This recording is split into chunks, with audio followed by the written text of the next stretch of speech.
या बातमीपत्राचे प्रमुख प्रायोजक प्लॅटिनम मॉल इंद्रधनु सोलापूर.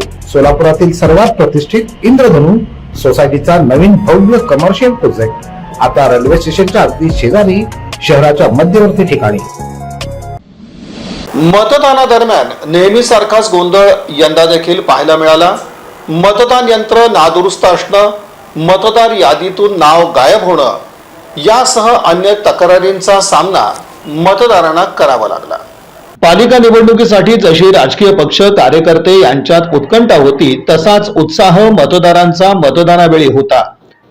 सकाळच्या सत्रात धीम्या गतीने तर दुपारनंतर मतदान प्रक्रियेनं चांगलाच वेग धरला. दुपारच्या सत्रात मतदारांच्या रांगा पाहायला मिळाल्या. मात्र याचबरोबर मतदान यंत्र नादुरुस्त असणं, मतदार यादीत नाव नसणं, मतदान केंद्रात झालेला बदल असा गोंधळ यंदाही कायम राहिला. जागृती विद्या मंदिर इथलं 14 नंबर केंद्रावरील मतदान यंत्र सकाळी 9 वाजेपर्यंत बंद होतं. यामुळे आलेल्या मतदारांना माघारी परतावं लागलं. अशा प्रकारच्या तक्रारी अन्य प्रभागातही दिसून आल्या.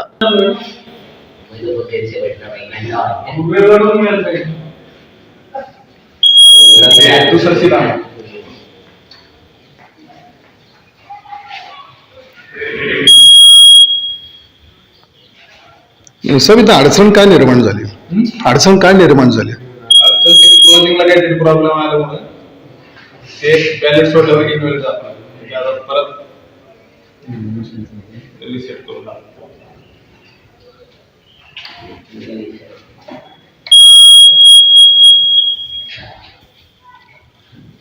परत CRC करून परत एकदा घेऊन परत प्रोसेस चालू करते म्हणजे परत अडचण येणार.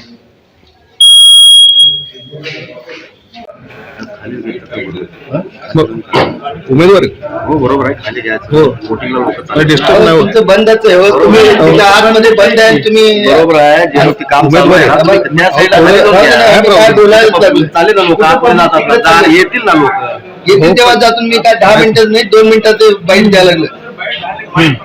बाहेर द्या ना तुम्ही. बाहेर दिलं या ठिकाणी नेहरूनगरचं जे बूथ क्रमांक 14 आहे तेथील मशीन बंद आहे. 7:30 वाजता ज्येष्ठ नागरिक इथे येऊन बसलेले आहेत आणि एकही मतदान आतापर्यंत झालेलं नाही आणि लोक मतदान केंद्रावर येऊन मशीन बंद असल्यामुळे परत चाललेले आहेत आणि इथं कोणतीही व्यवस्था व्यवस्थित नाहीये.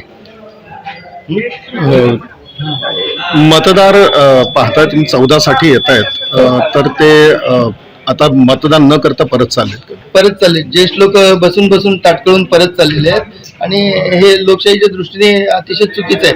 ज्येष्ठ नागरिक येत आहेत, दिवसभर नंतर कामं असतात, त्यामुळे सकाळी लवकर मतदान करून आपण दुसरी कामं करावी या उद्देशाने आलेल्या नागरिकांना इथं त्रास होत आहे. प्रभाग क्रमांक 24 मध्ये आम्ही मतदानासाठी आलोय. एकतर आम्हाला शाळेला पण जायचंय म्हणून आम्ही सकाळी इथं 8ला इथं आलोय आणि इथं मतदान म्हणजे बूथ मध्ये की बूथ क्रमांक 14 मध्ये मशीन बंद पडली असं सांगितलं. त्यामुळे मग आम्ही इथं म्हणजे खूप ताटकळत उभं राहिलोय आणि अशा पद्धतीचा इथं एक प्रॉब्लेम घडलेला आहे. लवकरात लवकर इथल्या केंद्राध्यक्षांनी ह्या इथल्या जे मशीन बंद पडलेली आहे त्या मशीन बंद पडल्याचं लवकरात लवकर त्याचं निस्सरण करावं. कारण की शिक्षक लोक आहेत, झेडपीचे शिक्षक लोक आहेत, ते लवकर मतदान करून आपापल्या शाळेवर जाणार आहात. नंतर परत दुपारी यायला परत वेळ होणार, गर्दी होणार. ती गर्दी टाळण्यासाठी आम्ही सकाळी लवकर आलो होतो पण इथं केंद्राध्यक्षांनी आम्हाला बाहेरच हाकललं की सध्या मशीन बंद आहे आणि तुम्ही थोडं 100 मीटरच्या बाहेरच थांबून घ्या. ठीक आहे म्हटलं. त्यासाठी आम्ही सध्या आता आम्ही सगळे शिक्षक लोक बाहेरच थांबलेलो आहेत. तरी सुद्धा निवडणूक अधिकाऱ्यांना विनंती आहे की लवकरात लवकर आम्ही 5-10 मिनिट थांबणार आहे आणि बघून मग आम्ही लगेच जाणार. कारण की पुढे सुद्धा आम्हाला पुढे विद्यार्थ्यांना शिकवण्यासाठी शाळेवर जायचं आहे लवकर. त्यासाठी ही विनंती आहे निवडणूक अधिकाऱ्यांना की त्यांनी लवकर की मशीन चालू करावं आणि सगळ्यांना मतदान करण्यासाठी जे वंचित राहतील त्यांना मतदानाचा हक्क त्यांना बजावू शकेल व्यवस्थितपणे.